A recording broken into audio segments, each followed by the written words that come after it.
Storytellers Podcast, where we bring you the stories behind the amazing projects and people in the Sequim School District. I'm your host, Superintendent Regan Nichols, and today we have a truly enchanting episode. We're talking about the senior class play, but this year's production is anything but ordinary. When faced with a licensing snag and a shrinking timeline, the students decided to take matters into their own hands. Instead of canceling the show, they wrote their own. It's called Sequimderella, a creative twist on a classic tale. Joining me today is Anna, the director of the Operetta Club, who played a pivotal role in guiding the students through this creative journey. Anna, thank you for being here. Yeah, it's great to be here. Can you tell us about the moment you realized the original plan for the play wasn't going to work? And how did you and the students decide to write Sequimderella? Well, as always with theater, there's a lot of last minute stuff that happens. And so we were a little late getting the script. We had chosen the show just like we always do. We read a synopsis online with the licensing company, and the senior class voted on a type of Cinderella story. And the show was advertised as being 75 minutes, full-length show. And we got it, and it was 35 pages long, which means it's about 35 minutes long. And I was like, well, this isn't going to work. And we just, I don't know, we didn't click with it. The whole cast was kind of like, oh, well, are we stuck? And I was like, well, not necessarily. And I don't remember which student said kind of something like, we could write something better than this. And I was like, yeah, we probably could.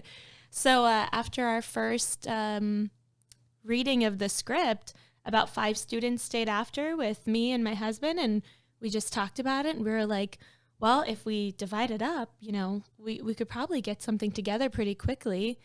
And so we had 2 writers' workshops with me and the 5 students who wanted to participate in writing the show.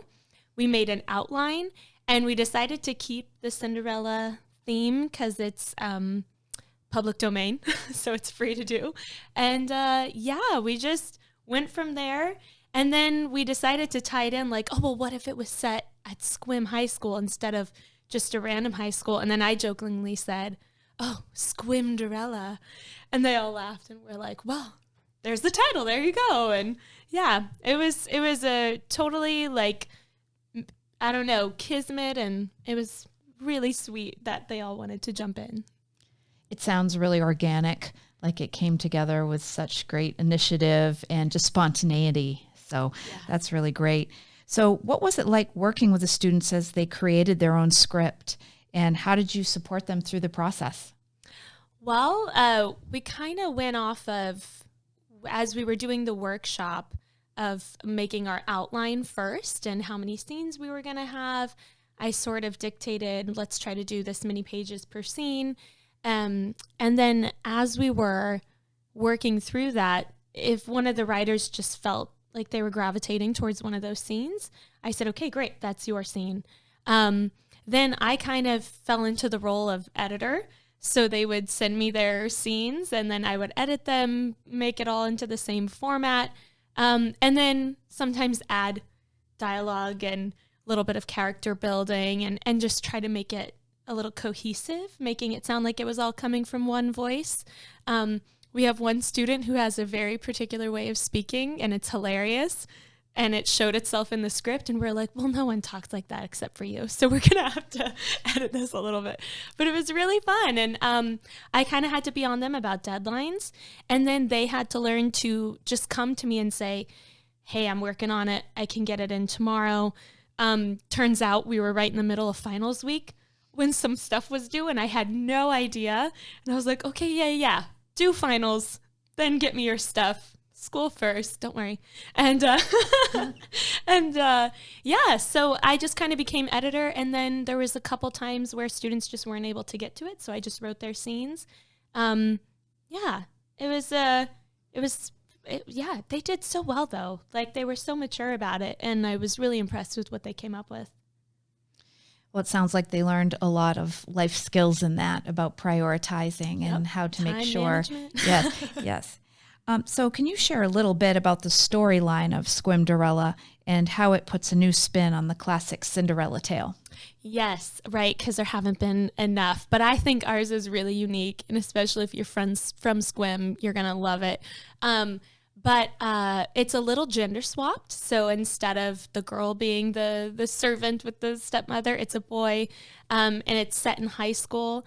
And we even dive a little bit into the backstory in the prologue of like how his parents met, how they died, and how his mother ended up with his wicked stepfather, who's just known as Coach.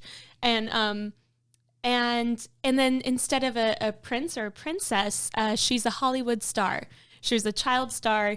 She's got a hit. Oh, what's it called? Soap opera. It's soap opera she's on.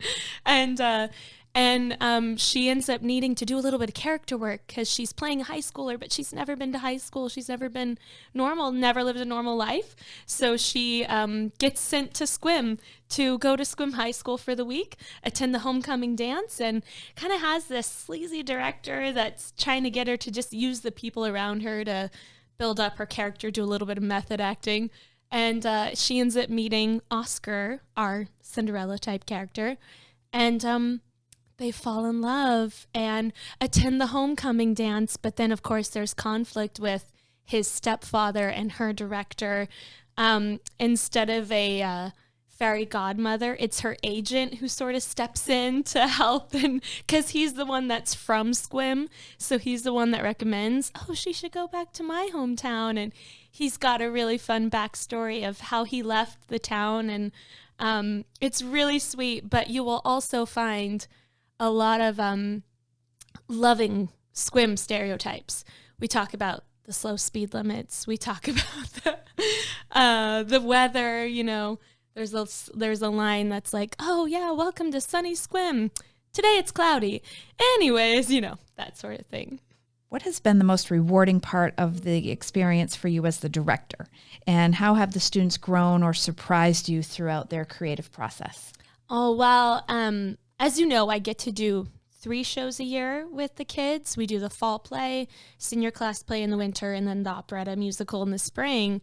And the thing that I love about senior class play, which is also sometimes the biggest challenge, is we get a lot of kids who are usually the seniors who got the best kind of peer pressure to come out for the show.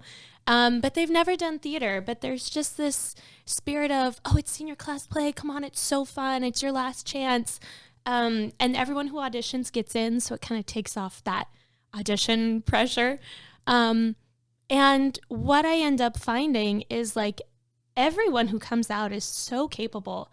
And if they're just willing to be vulnerable and also put in the work, there's always a little rough patch of the seniors realizing like, oh, it's work. Oh, I thought it was just going to be fun, but it's a lot of work. It's a very selfless activity, putting on a show, giving up your evenings. And I'm always so impressed with the non-theater kids and how they just click and jump in. And there's always those couple kids who you can just see that light of like, oh, this is really fun. I wish I'd been doing this. And then sometimes they often come out for the spring musical after that.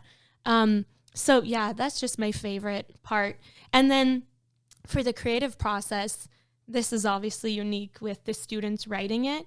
But then the actors, when they get the scenes, they love it. And they love what's happening with their characters, because now we can kind of write for the actor and say like, oh, it'll be really funny if this person says this line. And yeah, it's just, I always am amazed at what like the young people are capable of and how they grow throughout the process. And yeah, I love it. It's great to hear about the spirit of just try it, jump in and have this experience before you graduate. And then secondly, it's interesting to hear about the customization that you've been able to do in the play because of knowing who the characters are and who's playing what. So that will be really interesting. Mm-hmm. So when will the show be running and how can the community get their tickets? Yeah, so it's coming up quick. The dates of the show are February 13th, 14th, 15th, and 16th. So that's a Thursday through Sunday. The performances Thursday through Saturday are at 7 p.m. The Sunday is a matinee at 2 p.m. And you can get the tickets at squimschools.org. Right there on the front page, you can buy your tickets there, or you can just get them at the door as well.